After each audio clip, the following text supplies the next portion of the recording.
여러분 안녕하십니까? 오늘은 우리 제1야당이라고 할까요? 자유한국당의 모습을 보면서 여러분과 함께 어떻게 하면 자유한국당이 살 길을 찾을 수 있겠는가 한번 생각해 보고자 합니다. 현재 자유한국당의 의석수는요 113석입니다.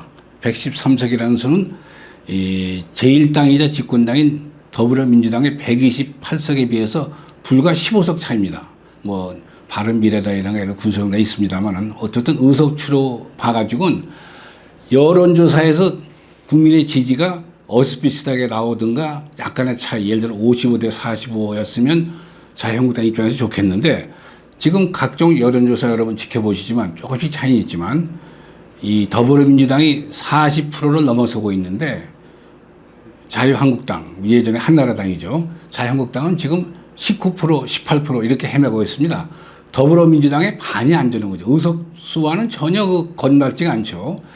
이 지금 자유한국당의 여론조사에서 지지도는 2월 27일, 그러니까 지난 전당대회에서 황교안 대표가 뽑히던 그날 현재의 지지도가 거의 비슷합니다.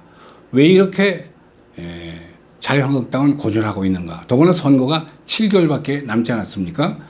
그러면 물론 자유한국당 사람들이 더 답답하겠지만 건전한 야당의 활로를 기대하는, 건전한 야당의 발전을 기대하는 우리로서는 참으로 걱정이 아닐 수 없습니다.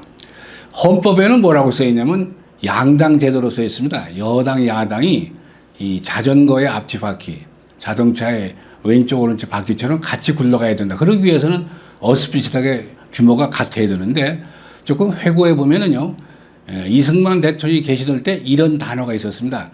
1.5 정당 제도. 이게 무슨 소리냐면 양당 제도는 1대1이어야 되는데 여당이 아주 비대하고 야당은 왜소해서 1에 비해서 야당은 0,5니까 1.5 정당제다.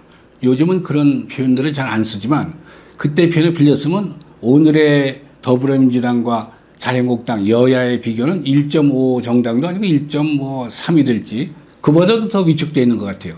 물론 내재적인 한계가 있습니다. 왜냐하면 탄핵이라는 자기들이 대통령을 모셨고 자기들이 뽑았던 당 대표였던 박근혜 대통령이 탄핵된 후에 탄핵에 찬성했던 의원 또 탄핵에 반대했던 의원들이 한 지붕 두 가족으로 모여 있고 그런가 하면은 적폐청산이라고 해서 여권 내지 정부의 그 회초리가 그렇게 거센 속에서 살 길을 찾기 위해서 헤매다 보니까 저렇게 된 거겠죠. 그러면 옛날 얘기를 한 김에 그 당시는 어땠느냐. 자유당 때는 그런 대로 이 야당에 그래도 행사를 할 수 있던 것이 이런 요인이 있는 것 같아요. 지금 생각해보면. 그때 의석수를 참고로 말씀드리면 4대 국회, 4대 국회라는 것은 4.19로 무너진 국회가 이승만 대통령의 마지막 국회죠.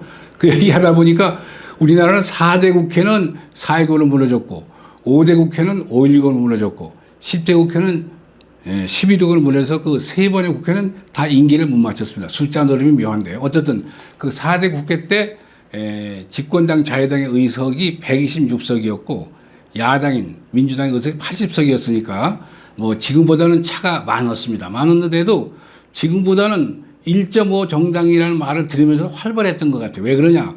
지금 생각해보면 크게 두 가지가 있는데요. 4대 국회 때는 야당 지도자가 조병옥, 장면 이런 아주 걸출한 그리고 국민들이 대권 후보로 믿었던 그런 분들이 계셨습니다. 앞에 3대 국회 때는 신익희 선생이 계셨고요. 그리고 또 하나의 요인은요. 그 당시에는 방송의 시대가 아니고 신문의 시대인데 당시 그런 표현을 썼죠. 야당지라고. 야당을 밀어주는 신문이다 해서 동아일보 또 경향신문, 한국일보 이런 신문들이 전폭적 내지는 절대적으로 야당을 밀어줬습니다. 그때 조선일보는 별로 존재감이 없었던 것 같고 그래서 경향신문은 뭐 아시는 분 아시겠지만 정관 처분도 당했다가 마지막에는 뭐 폐간까지 됐는데 그런 상황 속에서 야당은 언론의 전폭적인 지지를 받았죠. 근데 지금은 어떠냐? 지금은 그전 그 야당에서 볼 수 있었던 뛰어난 지도자의 모습을 찾을 수 없고 또 언론이 솔직히 말씀드려서 지금은 방송의 시대입니다만 신문도 그렇고 방송도 그렇고 거의 그 집권당과 정부의 순치가 돼가지고 야당을 밀어주는 게 아니라 정부 여당을 밀어주는 정부 여당에 손뼉 쳐주는 그런 방송이나 신문이 대부분이어서 야당으로서는 참으로 어려운 입장에 있습니다. 그러나 그럼에도 불구하고 야당은 그러면 그러고만 있을 것이냐. 얼마 전에 제가 이런 보도를 보고 깜짝 놀랐어요. 특정인 지적을 해서 안 됐지만 예를 들고자 하는 겁니다. 나경원 원내대표가 무슨 말을 했냐면 바른미래당의 유승민 의원 보고 대구로 가지 말고 서울로 와서 출마해라. 물론 그 나경원 원내대표가 자유한국당의 공천을 혼자 행사해서도 안 되겠지만 한번 생각해 보세요. 유승민이라는 사람은 지난번 탄핵에 찬성한 사람인데 유승민을 찍어줄 수 있는 표밭이라는 게 더불어민주당 표밭이 아니고 결국은 자유한국당 내지는 보수 표밭이 되는데 그 중심 세력은 친박, 즉 탄핵에 반대하는 사람들 아니겠어요? 그럼 서울에 가든 대구에 가든 어차피 이 탄핵에 반대하는 사람들, 친박들이 중심을 이루고 있는데 어떻게 유승민 의원이 서울에 와서 된다는 얘기인지 하나 예입니다만, 그러면 이 자유한국당은 이렇게 수수방관하고 넉놓은 채 있어야 될 것이냐, 살 길을 찾아야 될 겁니다. 그래서 그 방법 중에 하나로서 제가 강력히 권하고 싶은 것은 오픈 프라이머리 시스템입니다. 이게 무슨 말이냐면 아시는 그대로 민주국가의 헌법 다 그랬듯이 우리도 분명히 밝히고 있습니다. 대한민국의 주권은 국민에게 있고 모든 권력은 국민으로부터 나온다.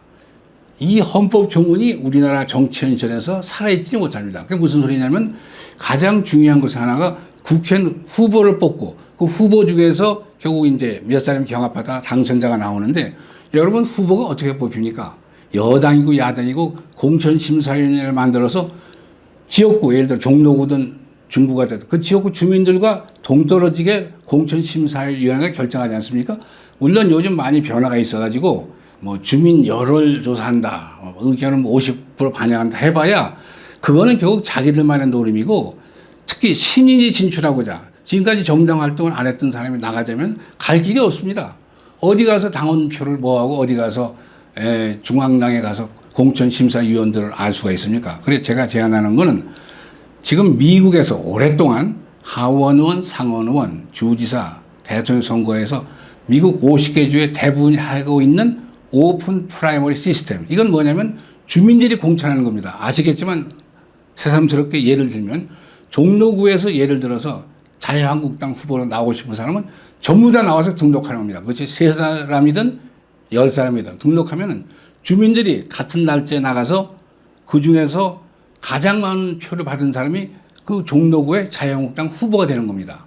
다만 이제 처음 내년 선거부터 예를 들어 적용한다면 처음에는 이 첫 실험이니까 전 지역구 중에 한 5% 그렇게 되면 한 10석 이하가 될 겁니다. 10석 내외.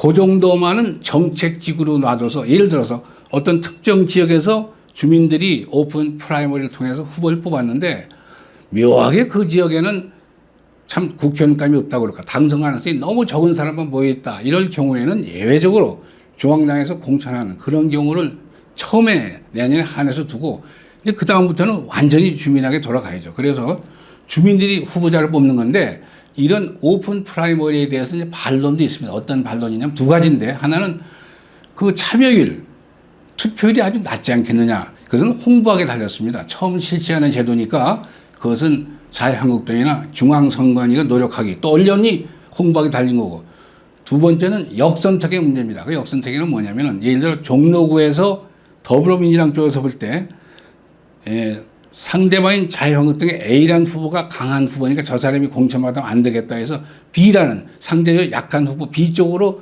더불어민주당 지지자 쪽에 표를 밀어준다. 예비선거에서. 그것이 역선택인데, 그렇게까지 뭐 조직적으로 그것도 전국적으로 할 수 있겠습니까? 예외적인 경우겠죠. 그래서 저는 자유한국당이 이렇게 더 이상 이런 종전의 그런 공천 시스템 가지고는 이제 우선 4월 15일 선거면은 2월 말 3월째 공천을 마쳐야 될 텐데, 이 탄핵에 찬성한 사람, 반대한 사람, 더구나 또 이제 물갈이 하라는 국민의 요구도 있고 그래가지고 이 뒤죽박죽 된 채 당이 아마 깨질 가능성이 대단히 높을 겁니다. 더구나 이제 박근혜 전 대통령 뭐 사면 내지 석방설도 있고 또 우리 공안의 바깥에서 손짓하고 그렇지 않습니까? 그러니까 이번에 완전히 책임도 권한도 주민에게 줘버리면 가장 좋습니다. 누구도 비판할 수가 없어요. 주민이 선택했으니까 공천 제도를 바꾸고, 더불어서 말씀드리고 싶은 것은 제가 가끔 받는 질문 중에 하나가 미국 사람들이 이런 얘기를 해요. 아이, 네 나라 신문을 영자 신문 통해서라도 보면 무슨 당의 대변인이 있는데 당에 무슨 대변인이냐. 이게 무슨 소리냐면요. 국회의원 한 사람 한 사람이 헌법기관입니다. 국민을 대변하고 국민을 대표하는데 이 사람이 국회에 나가서 얘기를 해야지. 우리나라는 어떻게 하냐면 중앙당이 있어가지고 중앙당 당대변인이 있고 요새는 또 원내대변인이라는 게 또 있고 그래가지고요. 그러면 그 뭐로 국회의원을 뽑습니까? 국회의원 각자가 가서 발언할 수 있게 하고 중앙당의 존재 자체가 앞으로 없어져야 됩니다. 미국은 민주당 전국위원회 또 집권당인 공화당의 전국위원회가 있지만 또 의장이 있지만 어느 국민도 민주당의 전국위원회 의장, 공화당 전국위원회 의장 이름을 알지 못합니다. 즉 중앙당이라는 게 거의 없는 거죠.